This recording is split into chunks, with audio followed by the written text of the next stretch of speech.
In the remote valleys of southeastern Kentucky, where the Appalachian Mountains rise against the sky like ancient guardians, a cemetery exists that appears on no official records.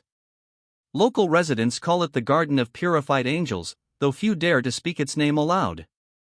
Between 1834 and 1859, 156 infants were secretly buried in this hidden graveyard. Their tiny bodies were laid to rest not by grieving parents, but by the very women who had brought them into this world.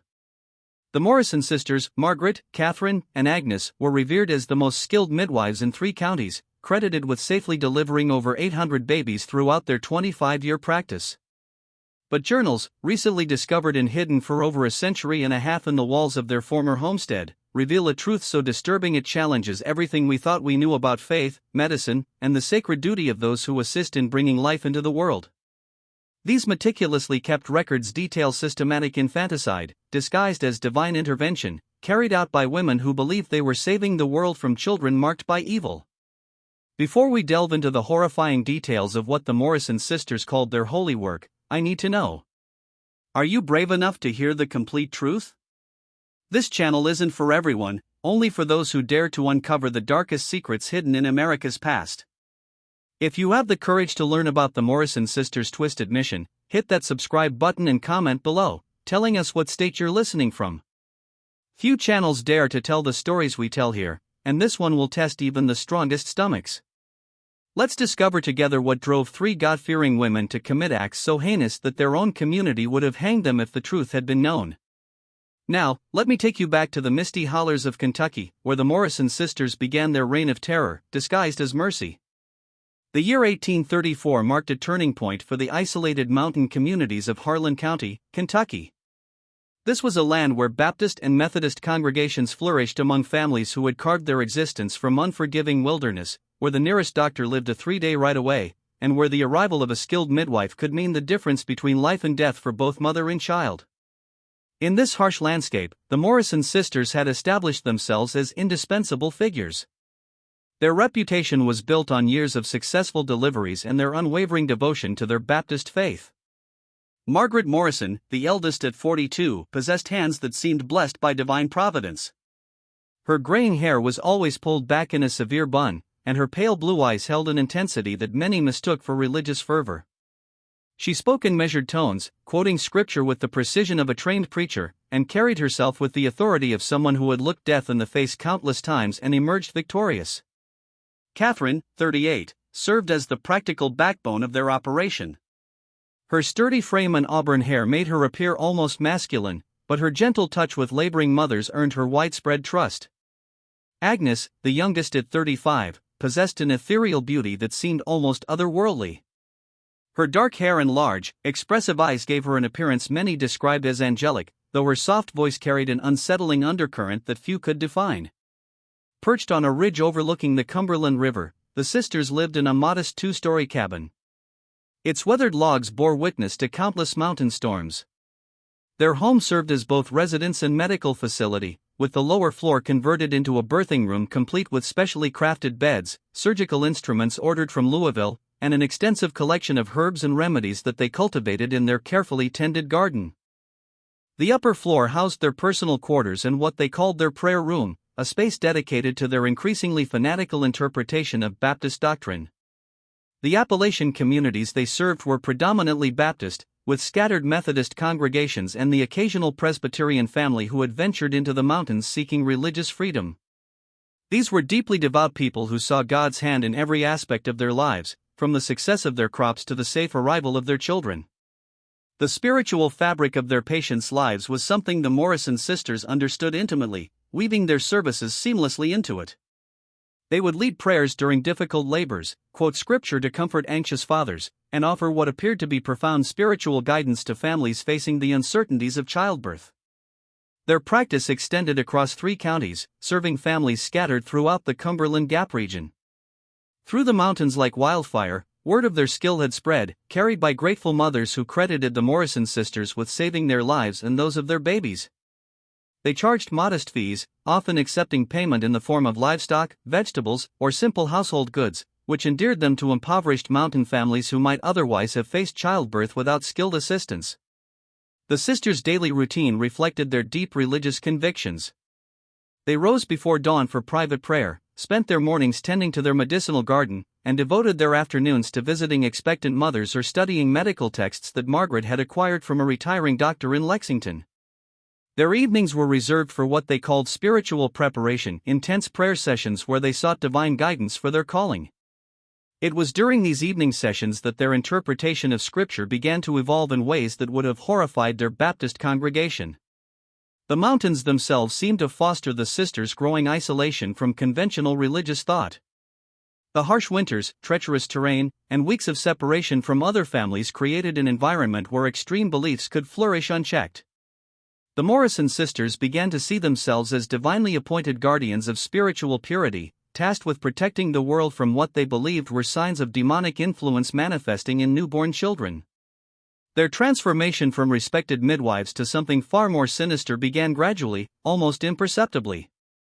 It started with their interpretation of birthmarks, which they began to view not as natural variations but as literal marks of the devil. A strawberry birthmark on a child's forehead became a sign of unholy influence. A port wine stain on an infant's cheek was interpreted as a mark of spiritual corruption. What began as troubling observations slowly evolved into a systematic belief that certain children were born already claimed by evil forces. The isolated nature of their practice provided the perfect cover for their developing delusions. When a child was born with what they considered a mark of the devil, they would dismiss family members from the birthing room, claiming the need for private medical procedures. The trusting families, already exhausted from labor and grateful for the sisters' expertise, rarely questioned these requests. This was the beginning of what would become their most horrifying legacy. The first recorded purification, as the Morrison sisters would later call it in their journals, took place on a bitter February night in 1834. Sarah Mackenzie, a 19-year-old mother expecting her first child, had been in labor for nearly 18 hours in the sisters' cabin. The howling wind outside rattled the windows while snow piled against the doors, creating an atmosphere of isolation that seemed to amplify every sound within the small birthing room. Her hands stained with blood and her face glistening with perspiration, Margaret Morrison finally delivered the infant as the clock struck midnight. The baby boy emerged healthy and crying. But as Agnes cleaned him by lamplight, she noticed a large, dark birthmark covering nearly half of his left cheek. The mark was irregularly shaped, resembling what superstitious mountain folk might call a devil's handprint. Agnes held the child closer to the flickering flame, her eyes widening as she examined the mark more closely. She exchanged a meaningful glance with Margaret, who immediately moved to examine the infant herself. "Sister," Agnes whispered, her voice barely audible above the wind. "Look at this mark. It's not natural. It's too dark, too perfect. It's evil." Margaret took the baby, studying the birthmark with growing alarm. To her fevered imagination, the mark seemed to pulse with malevolent energy, and she began to see patterns within its borders that suggested demonic symbols. Sarah Mackenzie, exhausted and delirious from her prolonged labor, called out weakly for her child, "Is my baby all right? Why isn't he crying anymore?" The sisters had instinctively moved to the far corner of the room, speaking in hushed tones while the infant lay wrapped in a blanket, his cries gradually subsiding. Margaret's mind raced as she stared at the birthmark. Years of intense biblical study had filled her thoughts with images of spiritual warfare, and she began to interpret the mark not as a simple birthmark, but as evidence of demonic possession. She remembered passages from Revelation about the mark of the beast and began to see parallels that terrified her. "Catherine," she called to her sister, who was tending to Sarah. "Come here immediately. You need to see this." Catherine approached, wiping her hands on her apron, and gasped when she saw the birthmark. The three sisters huddled together, their faces illuminated by the dancing lamplight as they whispered about the spiritual implications of what they were seeing. In their increasingly fevered imagination, they began to believe that they were witnessing a literal manifestation of evil, that this innocent child had been marked by Satan himself. "We cannot allow this abomination to enter the world," Margaret declared, her voice filled with religious fervor. "God has placed this child in our hands for a reason. We must purify him before his corruption can spread." Agnes nodded solemnly, her angelic features twisted with misguided conviction. It would be a mercy, she whispered, to save him from a life of evil and save others from his influence. What happened next would haunt the Morrison sisters for the rest of their lives, though they would never admit it was wrong. Margaret, believing she was performing a divine service, placed her hands over the infant's nose and mouth. The baby struggled briefly before his movements ceased, his tiny body going limp in her arms. The sisters then turned to Sarah Mackenzie, who had mercifully lost consciousness from exhaustion and blood loss. When Sarah awakened hours later, Margaret approached her bedside with carefully practiced grief.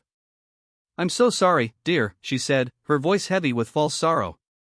"Your baby was born with complications. His spirit was called home to be with the Lord before he could suffer in this world. Sometimes God takes the pure ones early to spare them from earthly trials." Sarah's anguished cries echoed through the cabin as the sisters comforted her, speaking of God's mysterious ways and the blessing of knowing her child was safe in heaven. The infant was buried that same night in a small grave behind the Morrison cabin, the first of many that would eventually become their secret cemetery. The sisters marked the grave with a simple wooden cross and held a brief prayer service, convincing themselves that they had performed a sacred duty. They recorded the event in a journal that Margaret had begun keeping, writing in careful script. February 12, 1834. Purified one marked by darkness. The Lord's work continues. As dawn broke over the mountains, the sisters began to craft their story. They told Sarah's husband, Thomas, that the baby had been born with severe internal defects that made survival impossible. They described fictional complications that sounded medically plausible to uneducated mountain folk, and they offered to handle the burial arrangements as a gesture of Christian charity. Thomas, grief-stricken and trusting, accepted their explanation, and even thanked them for their kindness in sparing his wife the sight of their deformed child. The ease with which they had deceived the grieving parents both disturbed and emboldened the Morrison sisters. They began to see their deception as divinely inspired, a necessary component of their sacred mission. Over the following days, they refined their explanations and practiced their expressions of sympathy, preparing for future purifications that they now believed were inevitable. Through the mountain communities, word of the Mackenzie baby's death spread. As such news always did, carried by neighbors and relatives who offered condolences and shared their own stories of infant mortality. The high rate of infant death in the mountains made the sisters' story entirely believable, and their reputation for skill and compassion actually increased as people praised their gentle handling of the tragedy. But the Morrison sisters had crossed a line from which there would be no return. They had tasted the intoxicating power of playing God, of making life and death decisions based on their twisted interpretation of divine will. The first murder had been committed in a moment of religious hysteria, but it would not be the last. In their private moments, they began to discuss the possibility that other children might be born with similar marks of evil, and they started to develop a systematic approach to identifying and eliminating what they saw as threats to spiritual purity. The transformation was complete. The Morrison sisters were no longer midwives guided by medical knowledge and Christian compassion. They had become something far more sinister, self-appointed agents of divine judgment, convinced that they alone possessed the wisdom to determine which children deserved to live and which should be purified before they could corrupt the world with their presence. For the Morrison sisters, the months following the Mackenzie tragedy marked a period of disturbing evolution. What had begun as a single act of murderous delusion gradually transformed into a systematic theology of infanticide. They spent countless hours in their prayer room poring over scripture and developing increasingly elaborate justifications for their actions. Margaret, as the eldest and most educated, became the primary architect of their twisted doctrine, while Catherine and Agnes served as eager disciples, validating and expanding upon her interpretations. Their study of biblical texts took on an obsessive quality. They focused particularly on passages dealing with spiritual purity, divine judgment, and the corruption of innocence. Margaret began to see connections between birthmarks, physical defects, and spiritual contamination that existed only in her fevered imagination. She compiled a detailed catalog of what she called demonic markings, a comprehensive list of physical characteristics that she believed indicated infernal influence. According to their growing doctrine, strawberry birthmarks were signs of a bloodthirsty nature. Port wine stains indicated a propensity for violence, and any unusual coloring or texture of the skin suggested demonic touch. They extended their criteria to include physical defects such as cleft palates, extra fingers or toes, and any form of visible deformity. In their twisted logic, these conditions were not natural variations, but literal manifestations of evil that required immediate purification. The sisters' reputation in the mountain communities continued to grow, ironically enhanced by their careful management of subsequent tragedies. They had learned to present infant deaths as divine will, speaking eloquently about God's mysterious ways and the blessing of sparing imperfect children from earthly suffering. Their apparent expertise in handling such situations actually increased demand for their services, as families believed the Morrison sisters possessed special wisdom about life and death. Throughout 1834 and 1835, the sisters performed dozens of legitimate deliveries, caring for mothers and babies with genuine skill and compassion. But when infants were born with what they considered demonic markings, the routine became horrifyingly predictable. They would dismiss family members from the birthing room, claiming medical necessity, and then perform their purification ritual. The babies would be suffocated quickly and quietly, their struggles brief and unnoticed by exhausted mothers. The sisters developed an elaborate system for explaining these deaths to grieving families. They created fictional medical conditions with impressive-sounding names, described imaginary complications that required immediate intervention, and offered detailed explanations about why the babies could not survive. Their medical knowledge, combined with their religious authority, made their stories completely believable to uneducated mountain folk who had little choice but to trust their expertise. Agnes proved particularly skilled at comforting bereaved parents. Her angelic appearance and soft voice provided solace to families destroyed by loss. She would spend hours with grieving mothers, reading scripture and offering theological explanations for their suffering. Her genuine tears and apparent empathy masked the fact that she had helped orchestrate the very tragedy she was now counseling others to accept. Catherine took responsibility for the practical aspects of their secret cemetery. She selected a secluded area behind their cabin, hidden by dense forest and accessible only through a narrow path known only to the sisters. She dug the tiny graves herself, working by moonlight to avoid detection, and created a careful record of each burial location. The cemetery began to take on the appearance of a small garden, with Catherine planting wildflowers and herbs around the grave sites to create the illusion of natural growth. The sisters' journal entries from this period reveal the depth of their delusion and the systematic nature of their crimes. Margaret wrote extensively about their divine mission, describing each purification as a victory against demonic forces. She recorded detailed observations about the physical characteristics of their victims, noting patterns that existed only in her imagination. Her entries became increasingly elaborate, filled with religious imagery and biblical quotations that justified their actions. As their practice expanded, the sisters began to develop preferences for certain types of markings. They seemed particularly disturbed by birthmarks on the face or hands, which they believed indicated that the child would use those features to spread evil influence. They also showed special concern for babies born with unusual coloring, such as the blue-tinged skin that sometimes resulted from minor circulation issues during birth. The isolation of their mountain practice provided perfect cover for their activities. Families lived far apart, communication was limited, and the high infant mortality rate made additional deaths unremarkable. The sisters' reputation for skill and compassion actually worked in their favor, as grieving parents found comfort in believing that their babies had been attended by the most capable midwives in the region. But perhaps most disturbing was the sisters' growing sense of divine approval. They began to interpret coincidences and natural events as signs of God's pleasure with their work. A successful harvest following a purification was seen as divine blessing. A difficult winter that claimed several adults was interpreted as punishment for those who had questioned their judgment. They created an elaborate system of supernatural cause and effect that reinforced their belief in their sacred mission. By the end of 1835, the Morrison sisters had murdered 12 infants. Each death was carefully documented in their journal, and each victim was buried in their secret cemetery. They had perfected their methods, refined their explanations, and convinced themselves that they were performing the most important work of their lives. The transformation from skilled midwives to systematic killers was complete, and they showed no signs of questioning their actions or considering the possibility that they might be wrong. The stage was set for 2 decades of horror that would claim the lives of over 150 innocent children, all in the name of religious purity and divine judgment.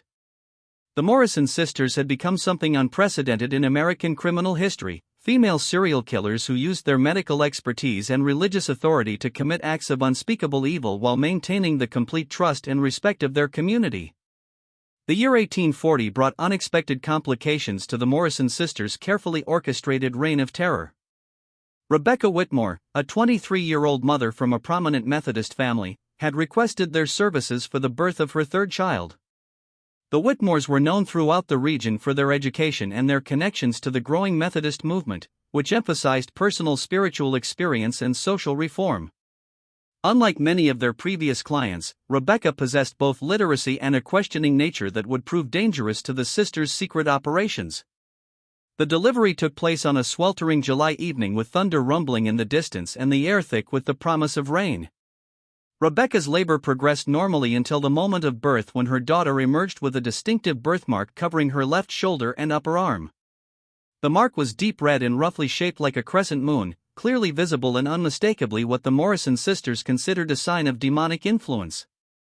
Margaret immediately recognized the birthmark as fitting their criteria for purification. But Rebecca's alertness and education presented a unique challenge. Unlike their usual clients, who were often exhausted and trusting, Rebecca remained conscious and demanding throughout the process. She insisted on holding her daughter immediately after birth, examining the baby carefully while the sisters exchanged worried glances. "What is this mark on her shoulder?" Rebecca asked, her voice sharp with concern. "Is it something that will affect her health?" Margaret began to formulate one of their standard explanations about spiritual corruption. But Rebecca's medical knowledge, gained from her educated upbringing, allowed her to recognize the birthmark as a common and harmless condition. "This is simply a strawberry hemangioma," Rebecca declared, using medical terminology that surprised the sisters. "My cousin in Louisville had one very similar.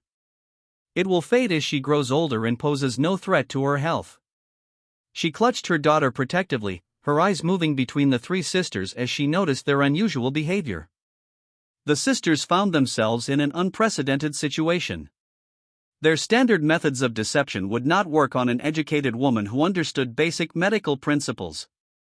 They could not claim the birthmark indicated fatal complications, nor could they convince Rebecca that her daughter was suffering from life-threatening conditions. For the first time in their murderous career, they were forced to complete a delivery without performing their purification ritual. Agnes attempted to salvage the situation by focusing on spiritual concerns rather than medical ones. "Sometimes these marks indicate spiritual challenges that the child will face," she suggested carefully. "We should perform special prayers to protect her from evil influences." But Rebecca, secure in her Methodist faith and confident in her medical knowledge, dismissed such superstitions as outdated thinking. "My daughter is perfectly healthy and blessed by God," Rebecca stated firmly. "I will not have her subjected to unnecessary rituals or treatments." She named the baby Grace and insisted on taking her home immediately, despite the sisters' protests that she needed time to recover from the birth. The Morrison sisters watched helplessly as Rebecca departed with her marked child, carrying what they believed to be a vessel of evil influence into the world. This failure to perform their divine duty filled them with anxiety and dread. They spent the following days in intense prayer and consultation, trying to understand how God could have allowed such a setback to their sacred mission.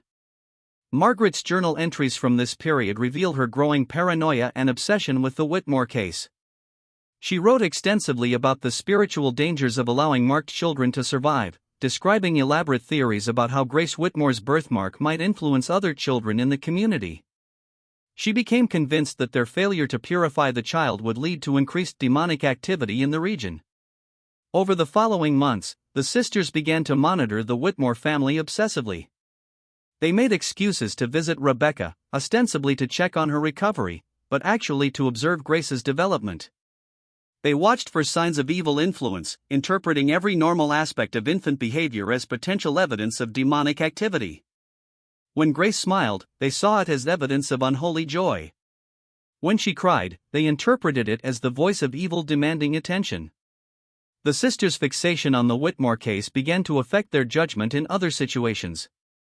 They became increasingly paranoid about their ability to identify marked children, developing more elaborate and expansive criteria for purification. They began to consider minor physical variations as potential signs of demonic influence, expanding their deadly mission to include children who might have survived their scrutiny in earlier years. Their growing anxiety led to more frequent purifications throughout 1840 and 1841. They murdered 18 infants during this period.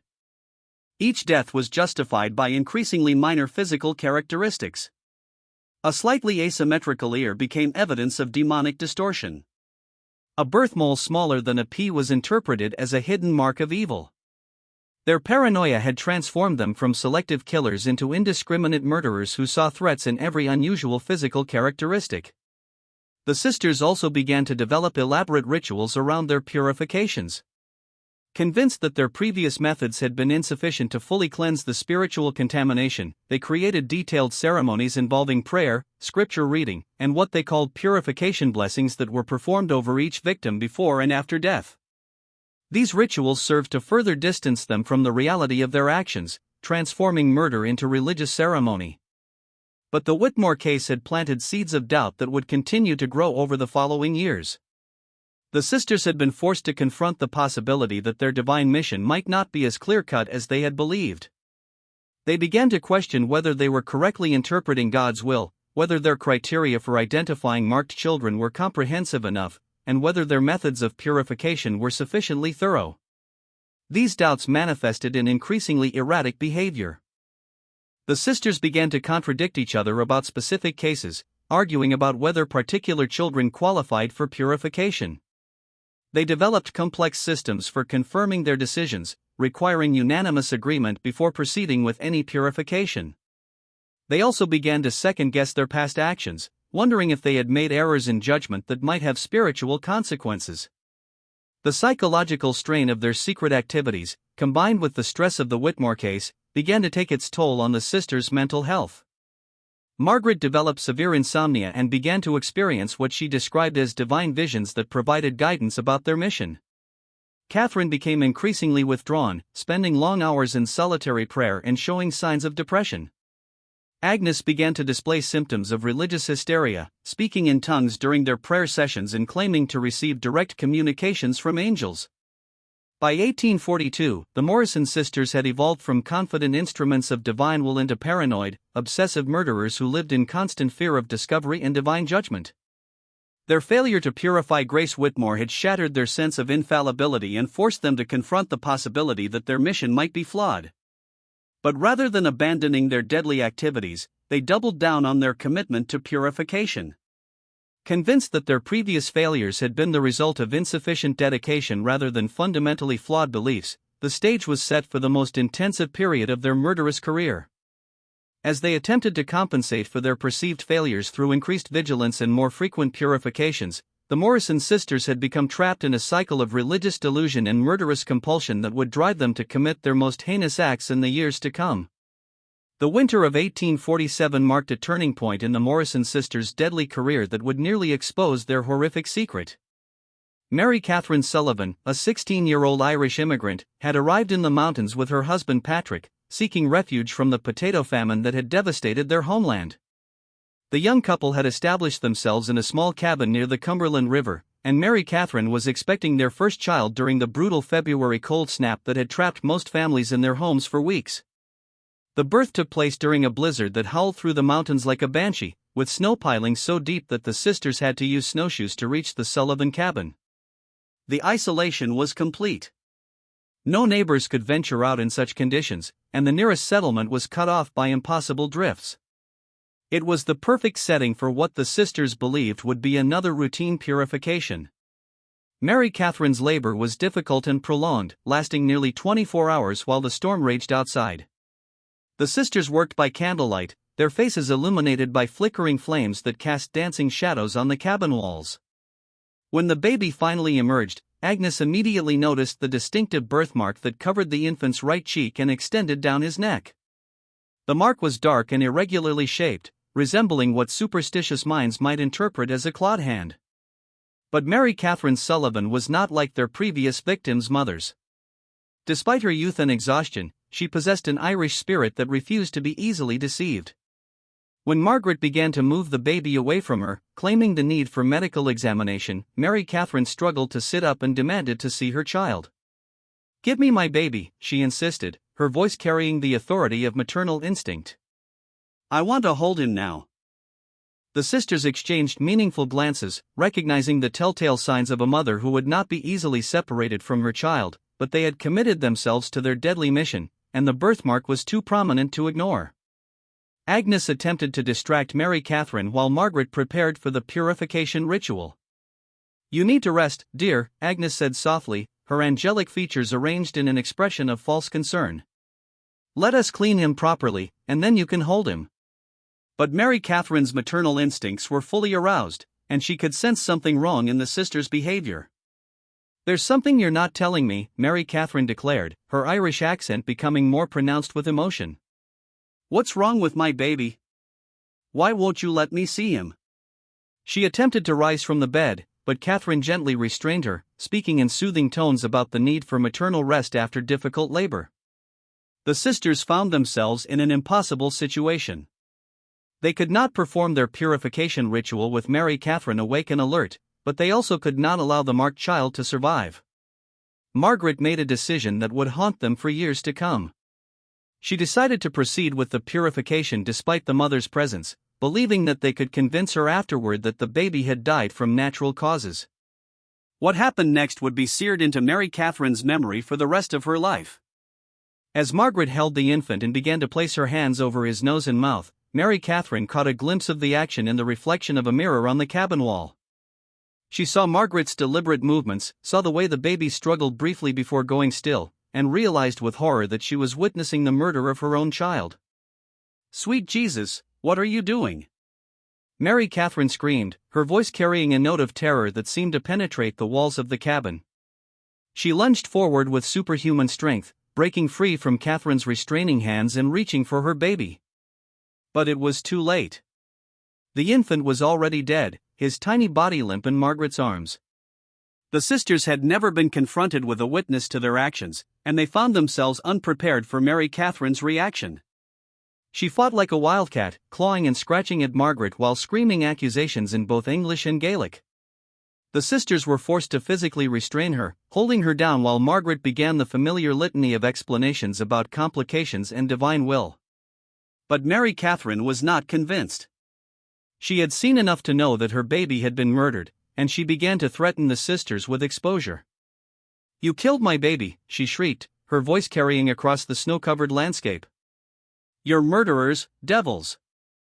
I'll see you all hang for this." The sisters realized that they faced their greatest crisis since beginning their deadly mission. Margaret made another fateful decision.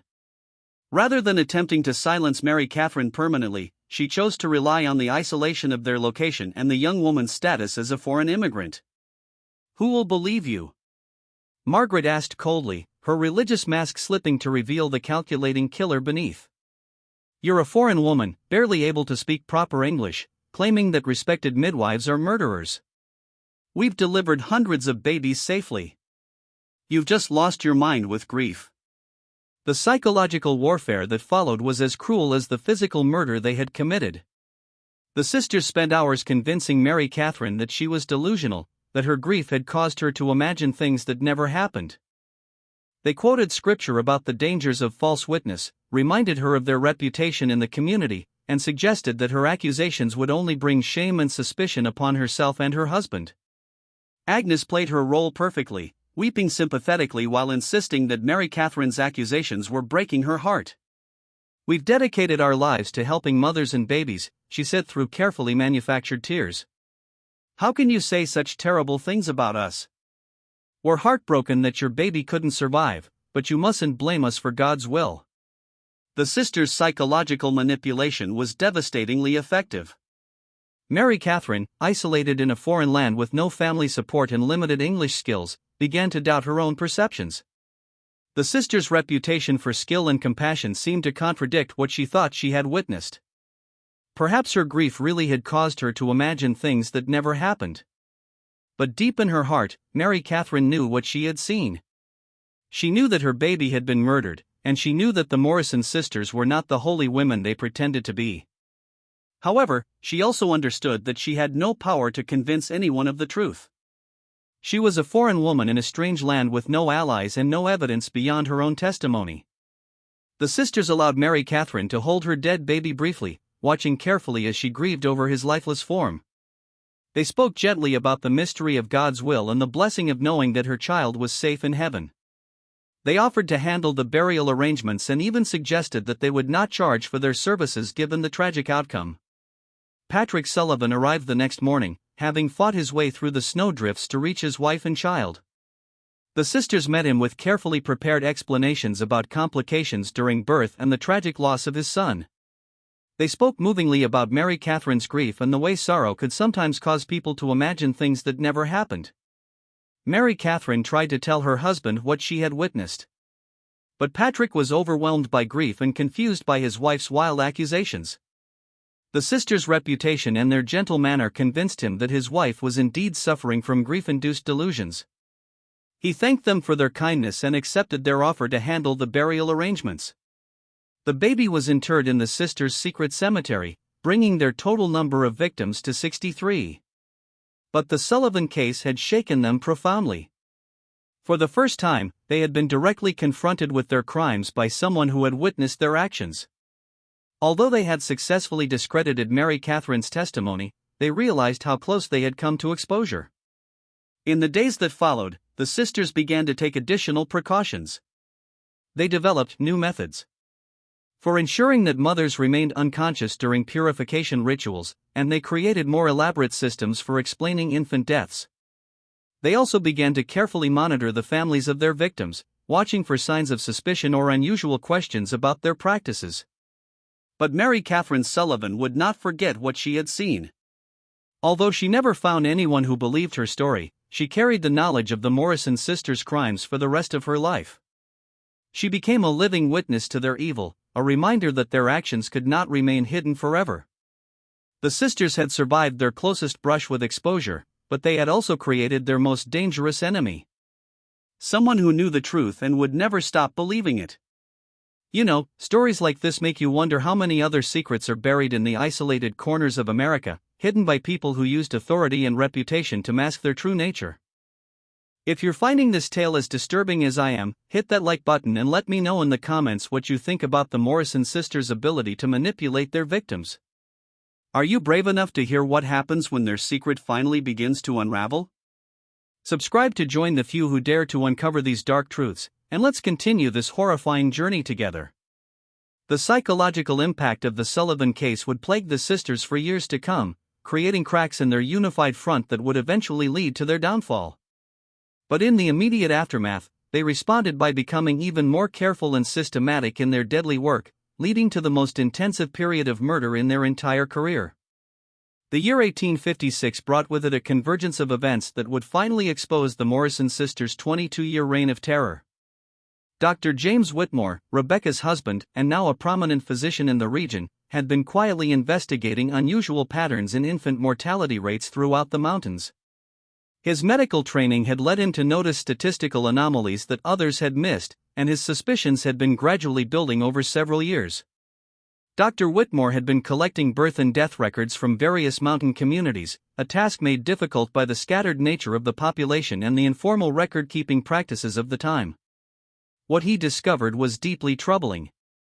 The Morrison sisters' delivery success rate was actually lower than the regional average despite their reputation for skill and expertise. More specifically, infants born with visible birthmarks or minor physical abnormalities had a mortality rate nearly 3 times higher than the regional average when delivered by the Morrison sisters. The pattern became impossible to ignore when Dr. Whitmore cross-referenced his data with testimonies from grieving families. Time and again, he found stories of babies who had been born apparently healthy but died suddenly from mysterious complications that the Morrison sisters claimed to have discovered. The medical explanations provided by the sisters often used impressive-sounding terminology, but when examined by someone with actual medical training, they revealed themselves to be either completely fictional or grossly exaggerated. Dr. Whitmore's investigation took on personal urgency when he remembered his own daughter, Grace, now a healthy 12-year-old whose strawberry birthmark had faded to a barely visible pink spot on her shoulder. He recalled the Morrison sisters' strange behavior during Grace's birth, their insistence on examining her privately, and their unusual focus on what they had called spiritual concerns related to her birthmark. For the first time, he began to wonder if Grace had narrowly escaped some terrible fate. The breakthrough came when Dr. Whitmore encountered Mary Catherine Sullivan at a Methodist revival meeting in the spring of 1856. Mary Catherine, now the mother of 3 healthy children born with the assistance of other midwives, had never forgotten what she witnessed during her first child's birth. When she learned that Dr. Whitmore was investigating infant deaths in the region, she finally found someone who might believe her story. Mary Catherine's testimony was like a key unlocking a terrible mystery. She described in vivid detail how she had witnessed Margaret Morrison deliberately suffocate her newborn son, how the sisters had psychologically manipulated her afterward, and how they had buried her baby in secret while claiming he had died from natural causes. Her account provided the missing piece that transformed Dr. Whitmore's statistical suspicions into certainty. About the sisters' crimes. Armed with Mary Catherine's testimony and his own research, Dr. Whitmore began to approach other families who had lost children under the Morrison sisters' care. The process was delicate and painful, as he had to convince grieving parents to question the explanations they had accepted for their children's deaths. Many families initially resisted his inquiries, viewing his questions as attacks on their faith and their acceptance of God's will. But gradually, disturbing patterns began to emerge. Thomas Mackenzie, whose son had been the sisters' first victim 22 years earlier, admitted that he had always wondered about the sisters' insistence on handling all burial arrangements privately. Elizabeth Crawford revealed that the Morrison sisters had seemed strangely unsurprised when her daughter died, almost as if they had expected the tragedy. Jacob Morrison, no relation to the sisters, mentioned that his wife had reported strange behavior from the midwives during their son's birth, including whispered conversations and unexplained delays in allowing her to hold the baby. Dr. Whitmore realized that he needed physical evidence to support the mounting testimonial evidence against the Morrison sisters. He began to investigate the location where Mary Catherine claimed her son had been buried, along with other potential burial sites around the Morrison cabin. Using his medical knowledge and careful observation, he began to identify areas of disturbed soil that might indicate graves. The discovery that would seal the Morrison sisters' fate came on a gray October morning in 1856. Dr. Whitmore, accompanied by Sheriff William Hayes and several armed deputies, arrived at the Morrison cabin with a warrant to search the property. The sisters, now in their 60s and showing signs of the psychological strain of their long criminal career, initially attempted to maintain their facade of innocent midwives being persecuted by malicious rumors. But when the search party began to examine the area behind the cabin that Mary Catherine had described, they made a discovery that defied belief. The ground revealed evidence.